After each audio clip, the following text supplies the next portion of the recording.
Welcome to RAAONLINE. Today we have a very important topic, the furosemide stress test. Okay, this is going to be a must question in your Viva voice. So the idea behind this is, in your ICU or in your emergency department, if you see a patient with acute kidney injury and there is decreasing urine output, there are various reasons for it, right? Pre-renal, renal, post-renal sort of it. So we need to have an idea whether the anatomical unit of the kidney is functional or not.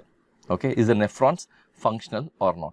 Okay, so furosemide stress test is going to answer that particular question. When we are sure that the anatomical unit of the kidney is functional, then the chance of recovery or completely normalizing that kidney is going to be very high. Okay, let us see what is furosemide stress test. So I'll give you an idea about what we are going to see. Okay, so basically when you give furosemide, a loop diuretic, it gets into the nephrons in the proximal convolutal tubule through secretory mechanism. Okay, the PCT secretes the particular furosemide into it. Then the furosemide get transported through the loop of Henle down here to the loop of Henle, and over here it just blocks this chloride sodium transporter. Okay, so once it blocks a chloride sodium transporter, much of sodium is present, will be held inside the lumen itself. So when there is more sodium inside the lumen, it means that there is more water inside the lumen, right? As you already know, sodium will attract water. So sodium plus water goes through the nephrons all the way around here. And if there is no obstruction post-renal also, then that will be collected in the, okay, it will be collected as urine. So when I give furosemide and if I see good amount of urine coming outside, it means that the entire nephron unit is completely intact. So this is the outline of furosemide stress test. Okay. So introduction, acute kidney injury is common among ICU patients. Okay. Biomarkers can rise even when creatinine is completely normal. So how will I know whether my patient's kidney is completely working or not? How can I pick it up very early? Some say you can use biomarkers, but you need to understand on a routine basis we are not using biomarkers, right? On a routine basis we may check patient's creatinine, right? But the point is biomarkers can increase when the creatinine is normal itself.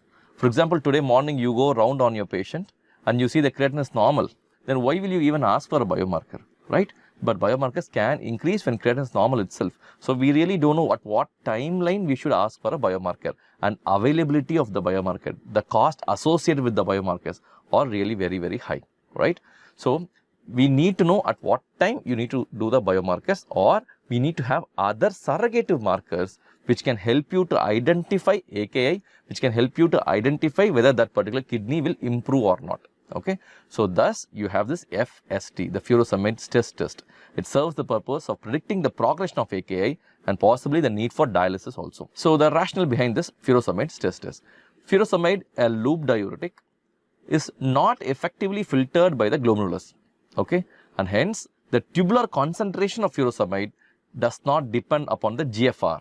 Okay, so it is not the glomerulus which is putting inside the furosemide, but rather it comes into the lumen of the nephron by a different mechanism. What is that mechanism? By the PCT secretory area. Okay, furosemide is transported to the proximal tubule via the peritubular capillaries and then gains access to the PCT tubular lumen by active secretion via the human organic anionic transporter system. Okay, so on a first place there should be adequate blood supply to the kidneys, adequate blood supply to the nephrons, adequate blood supply to the PCT area, adequate blood supply to the peritubular capillaries. Okay, that is where it starts. The furosemide stress test will tell you that the blood supply to the peritubular capillaries is intact, the secretory mechanism of the PCT is intact, the lumen of the nephrons is intact, and post-kidney, post-renal, there is no obstruction. Okay, these are the things which is going to be analyzed now. So now, but this slide tells you that the furosemide is not basically by the GFR, it is basically by the